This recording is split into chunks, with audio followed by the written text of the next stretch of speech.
We still have an incredible deficit in terms of people outside the US coming to visit us here.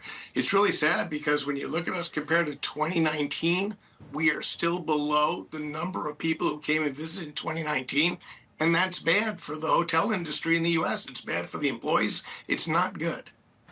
And how much do you think that's a function of economic weakness in these other countries? How much do you think this is some kind of political statement? And can you identify where there are certain countries where that used to come to the U.S. that may not be right now, and what's going on? Yeah, I think it's a factor. It's many factors. Look, obviously, we see Canada, US way down, but Canadians are still traveling. We see them going to Mexico. So for our business, because we're so global, we're still getting the business. But the people in the US who work in the hotels, they're not getting those Canadian visitors. And we'll see it in Europe. Europeans not come to the US, but we see Europeans are going to Asia, or perhaps they're traveling within Europe. We still get that business.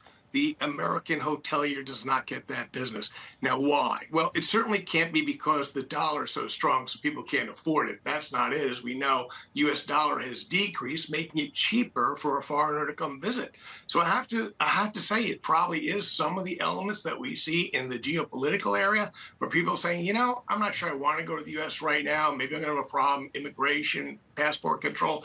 And one thing that's really big is going into the U.S., if you are a non-U.S. citizen, you can have a really long line to get through that passport control. You go back home, you tell your friends, I went to the U.S., it was a wonderful place to visit, but it took me 3 hours at JFK.